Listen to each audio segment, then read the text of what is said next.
Okay, so we are here with Calum Chace.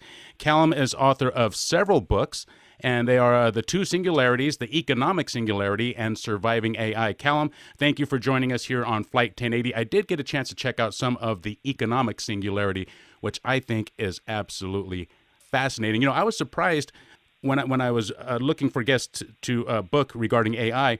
I was looking for somebody more, or I was expecting somebody who was more into the darker side of AI. You seem to be more optimistic about where artificial intelligence is going. Yes, that's right. I am optimistic, but there are really serious challenges. I think we can have a great world if we deploy AI and use AI sensibly, but we have to rise to some serious challenges. If we do, then everything will be really good.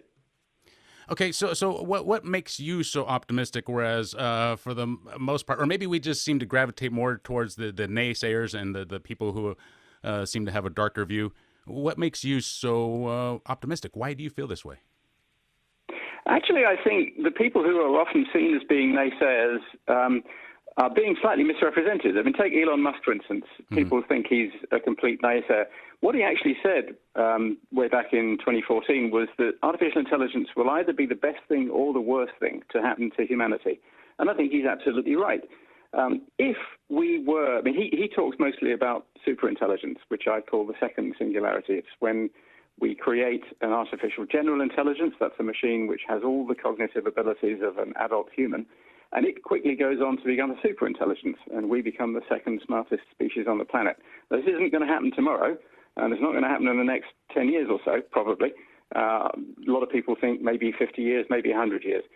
Now, if we do that, if we do create this superintelligence, and let's say it doesn't like us, or it has goals and aims for itself which are really inconvenient to us, like, for instance, it decides to change the composition of the atmosphere on this planet. Okay. That could be really, really bad for us. Yes. So there are some major challenges, as I say. In that case, the challenge is to make sure that the very first superintelligence, if we're going to create one, really, really likes us and understands us better than we understand ourselves.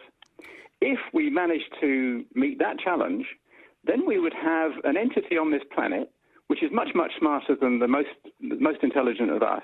And it could, it's reasonable to believe it could solve all our major problems, like poverty or war or death or political disagreement. Life wouldn't get boring. It wouldn't get samey. There'd be a lot of variety and the opportunity for great creativity. But we could remove an awful lot of our worst problems. So, as I say, I think that artificial intelligence can bring great, great benefits if we meet the challenges. Okay, now, is there ever a chance that it will surpass us in intelligence? I'm assuming that it will. You know, you brought up a couple examples. One was the chess match between Watson and whoever, Kasparov, was that his name?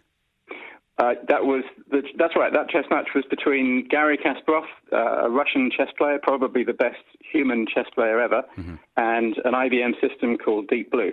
Okay, now you point out, I had never thought about this. That was just a matter of crunching numbers and probabilities. I don't know if that would really count as artificial intelligence. What is the definition of artificial intelligence? Let's go there.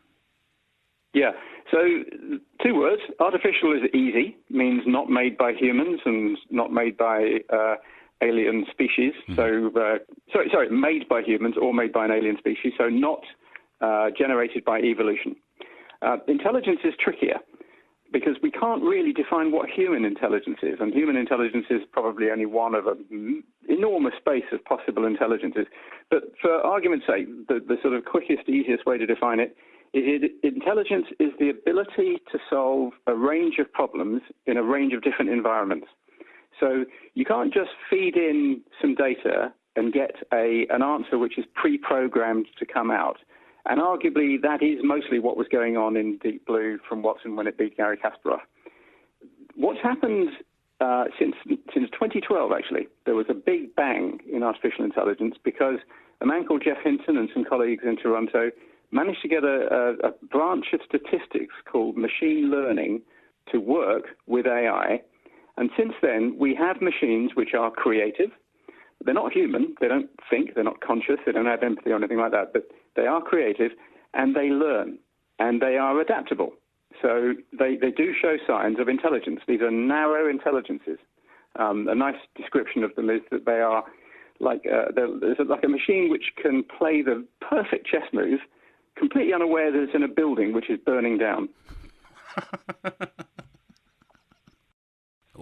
What is it that makes us so different from them? Will we be indistinguishable? I mean, will they lack creativity? Will they be able to create music, poetry, sculptures, paintings, that kind of stuff? Or is that strictly a human trait that will never transfer over to, never be a part of artificial intelligence?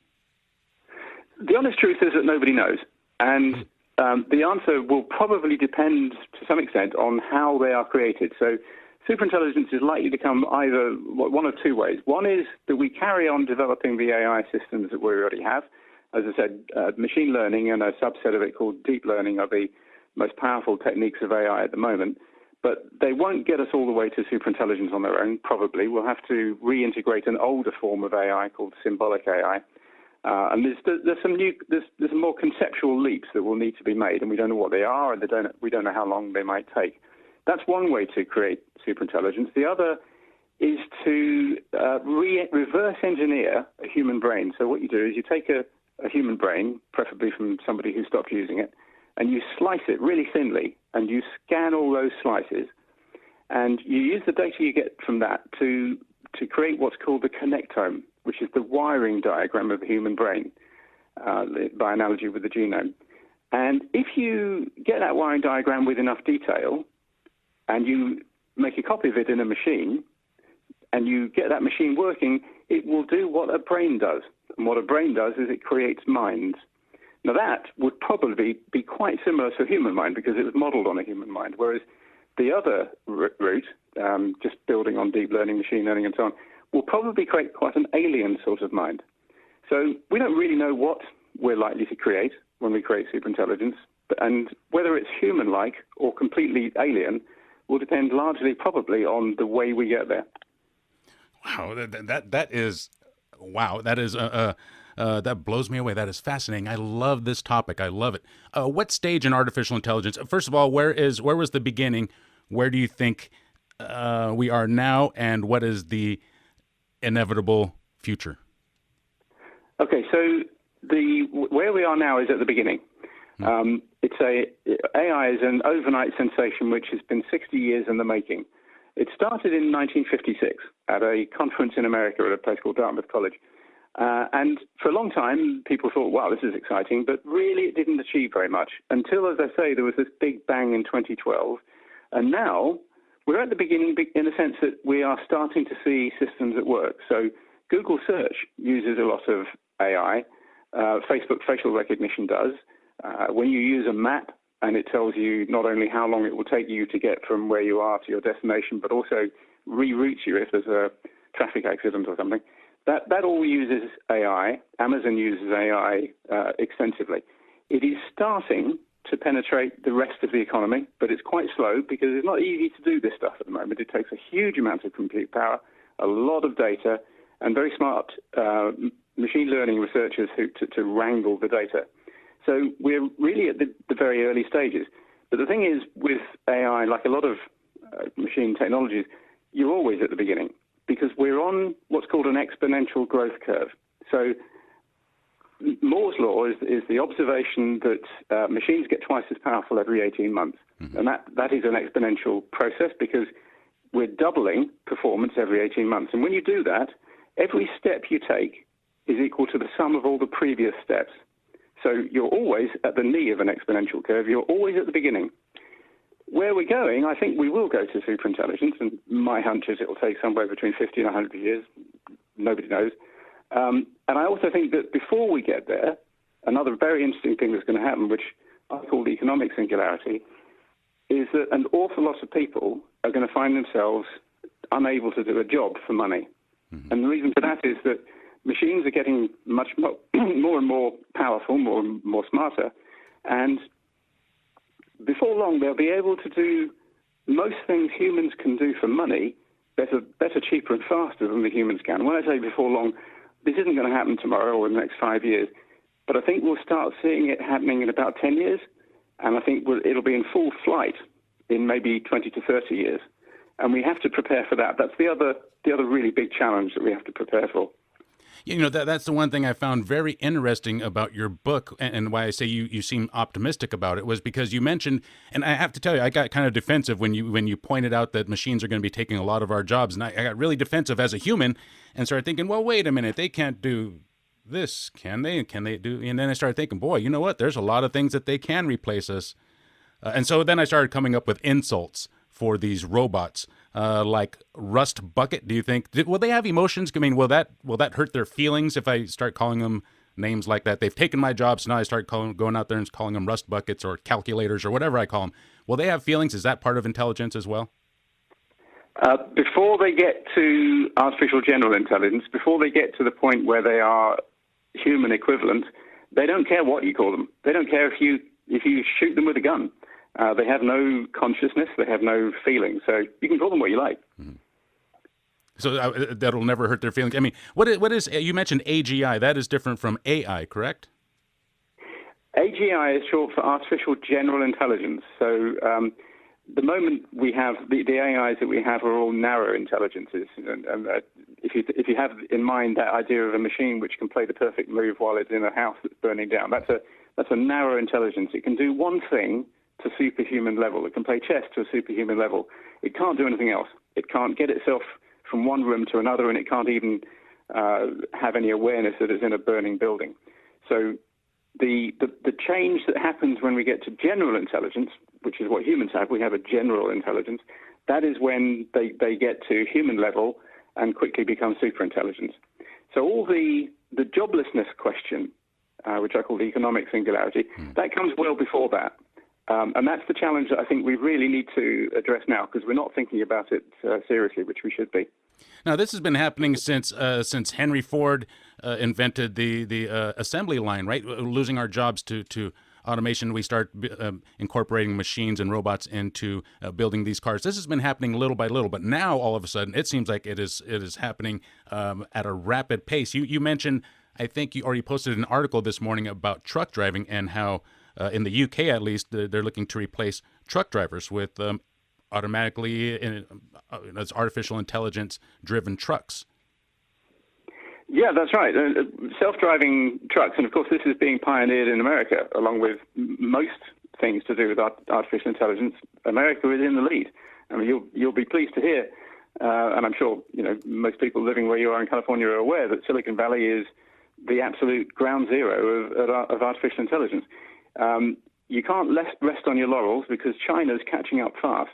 China had a wake-up call when a system developed by a company called DeepMind, which is a subsidiary of Google based in London, beat the world's best player of a game called Go, which is a board game, much more complicated than chess, and it's very, very popular in China and Greater China.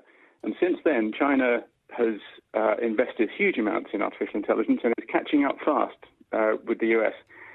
You may be pleased to know, or you may not, that Europe is nowhere. We're not. Maybe that will change, maybe it won't. So, yes, self-driving vehicles, which are being pioneered in California and in Arizona, are almost certainly going to make most truck drivers and most other professional drivers, and that's 5 million people in the USA, jobless.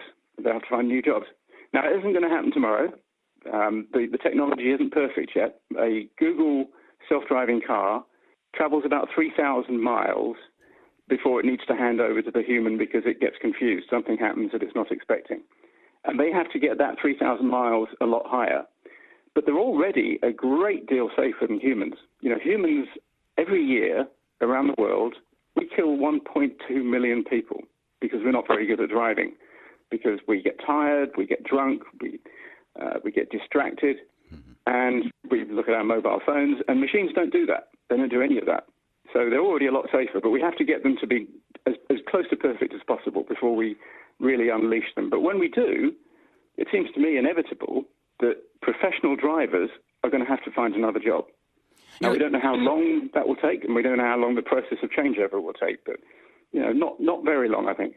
Self-driving cars, it seems to be the most tangible, the most tangible thing that we can that we have as far as artificial intelligence. What is this going to mean to our lives? Well, there's a self-driving car. It is the most tangible thing that we see. It's here right now.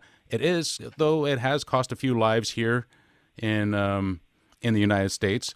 There was one fatal accident where a self-driving car, which is an Uber car in Arizona, ran over a woman and killed her. Right. Now, the police who attended the incident, they announced immediately that it wasn't the car's fault.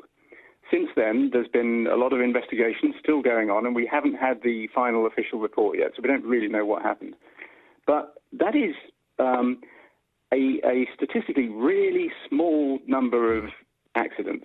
And Google's cars have now driven more than 5 million miles mostly around California and Arizona, and they haven't unambiguously caused a single accident. They certainly haven't caused a single serious accident yet.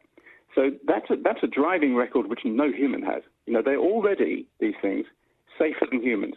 But because, there is quite reasonably, there's a fear of machines, and we do not want to be run over by machines. It's bad being run over by a human, but emotionally, we're less ready to be run over by machines. So we want them to be really close to perfect. We put up with pretty terrible driving from humans, but we won't put up with that from machines. Yeah, you got a point there. You got a point there. All right, let's see. We talked about that. What's next for self-driving cars? I mean, are we really going to be... I heard that the next step is to remove steering wheels, the brake pedal, and the gas pedal from these things, and basically put you in a pod that you have no control over, and you just trust it. Just trust the car. Yeah, that is, in a sense, that's the end game. So Google made a really interesting discovery where they were developing these things. Their initial plan was to have cars which were driven by the machines most of the time, but every now and then would kind of stop a little alarm, say to the human, "Oh, I'm a bit confused now, I need you to take over." What they found was that very quickly, after humans spent a little bit of time in a car that could drive itself, they stopped paying attention. And they found that the people who were kind of chaperoning these things around in tests were turning around at 60 miles an hour looking for something on the back seat, rather than paying attention to what was going on in front of them. So they quickly realized you have to get to the point where the machine can always drive itself. And so in that case, yes, you do not need a steering wheel. You don't need a pedal. That's where it will go. And as you said, self-driving vehicles are going to be the most tangible demonstration of artificial intelligence. But as I said earlier, Google Search uses it a lot. Google Maps and Apple Maps use it a lot. But when people see self-driving cars wandering around, which are essentially robots, when they see all these robots doing something which we don't allow humans to do until they're in late adolescence, they're going to definitely think, wow, that's a powerful technology. And look, it's laying off all these drivers. They're all having to get new jobs. How long before the machine comes for my job? That will be a question we all start asking ourselves. I think that is going to happen in around 10 to 15 years. Nobody knows when, but I think that's going to happen. And I think before that happens, the big challenge for us is we have to have a plan. We have to have an answer to what is everybody going to do when the machines take a lot of our jobs. Will we create lots of new jobs? Or could we have perhaps a better economy where most humans, or many humans anyway, don't have to do jobs, and we get an income which we don't have to work for, but we just get it because we're citizens. And I think that is a really interesting possibility, but I think it's only possible if we do another step, which is we have to create what some people call an economy of abundance, or the Star Trek economy, in which most of the goods and services that you need for a very good life are very, very cheap. And I think we have to get to abundance in order to deal with massive joblessness. So it's a big problem, and we have a few years to solve it, but I think we're not paying enough attention to it. Okay, so now the book that I picked up is The Economic Singularity. You have several other books, so which is the latest one that you have written? So my last book is called Artificial Intelligence and the Two Singularities. It's published by an academic publisher, which means it's courageously expensive. But it covers the whole subject. And my previous two books, which, as you say, Economic Singularity and Surviving AI, they individually cover one each of the two singularities, which the new book makes up. Okay, now as I was reading the economic singularity, I was kind of put on defense. One, like I said, when you were mentioning the jobs that they're going to be taking from us, and I got defensive, thinking, well, they can't take this job, they can't take that job. The other thing I got defensive about, and you mentioned that it is particularly maybe an American feeling about UBI, right? This is the universal basic income. Is that what it's called? Yeah, that's right. You were saying that this is going to be essential to making this new world work, right? Where the machines have taken our jobs. You were saying this is going to be a critical part of this plan. What do you see as the plan? What is the economic singularity? So economic singularity is the term I've given to the process of moving to a post-jobs world. We don't know for sure that machines will take over many and perhaps most of the jobs humans currently do. And we also don't know for sure that if they do, we won't invent lots of new ones. A lot of people think, that they won't take over the jobs, and a lot of other people think that they will, but we will invent lots of new ones. I think they will take over most of the existing jobs, and we won't create lots of new ones. I think instead we have to get our heads around the idea that we're going to live in a world where probably a majority of people just don't do jobs. Now, in that world, we shouldn't allow everybody to starve. That would be terrible. So we're going to have to find ways of giving money to people who have not got jobs. Now, people think that in America there's no welfare state, and in Europe there is. It's not really true. You do have a welfare state, and the European welfare state isn't as socialist as a lot of American people think it is. They're not terribly different, but there's culturally perhaps a greater acceptance in Europe. You don't necessarily need to do a job to be a valid human being. That strikes a bad chord with a lot of people in America.